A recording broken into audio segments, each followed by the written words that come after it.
Japan کے سابق وزیر اعظم شنزو آبے ہلاک ہو گئے۔ جاپانی میڈیا کی جانب سے یہ رپورٹ کیا گیا ہے۔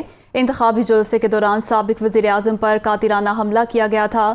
ان کو سینے میں گولی ماری گئی تھی اور زخمی حالت میں ان کو اسپتال منتقل کیا گیا تھا۔ حملاور کی گرفتاری بھی عمل میں لائی گئی۔ غیر ملکی میڈیا کے مطابق نارا شہر میں سابق جاپانی وزیر اعظم کو تقریر کے دوران سینے میں گولی ماری گئی، جس کے بعد انہیں بے ہوشی کی حالت میں اسپتال منتقل کر دیا گیا تھا۔ پولیس نے حملاور کو گرفتار کر کے تحقیقات کا آغاز کر دیا ہے۔ شنزو آبے کو الیکشن مہم کے دوران 10 فٹ کے فاصلے سے گولی ماری گئی۔ انہوں نے 2020 میں خرابی صحت کے باعث وزارت عظمیٰ کے عہدے سے استعفیٰ دے دیا تھا۔ انتخابی جلسے کے دوران سابق وزیر اعظم پر قاتلانہ حملہ کیا گیا۔ ان کو سینے میں گولی ماری گئی اور زخمی حالت میں ان کو اسپتال لے جایا گیا۔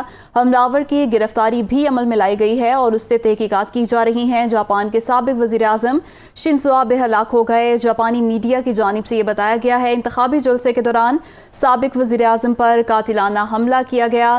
جاپان کے سابق وزیر اعظم شنزو آبے ہلاک ہو گئے۔ جاپانی میڈیا کے مطابق انتخابی جلسے کے دوران سابق وزیر اعظم پر قاتلانہ حملہ کیا گیا تھا۔ غیر ملکی میڈیا کے مطابق نارا شہر میں سابق جاپانی وزیر اعظم کو تقریر کے دوران سینے میں گولی ماری گئی، جس کے بعد انہیں بے ہوشی کی حالت میں اسپتال منتقل کر دیا گیا۔ پولیس نے حملاور کو گرفتار کر کے تحقیقات کا آغاز کر دیا۔ شنزو آبے نے الیکشن مہم کے دوران 10 فٹ کے فاصلے سے ان کو گولی ماری گئی۔ انہوں نے 2020 میں خرابی صحت کے باعث وزارت عظمیٰ کے عہدے سے استعفیٰ دے دیا تھا۔ جاپان کے سابق وزیر اعظم شنزو آبے ہلاک ہو گئے ہیں۔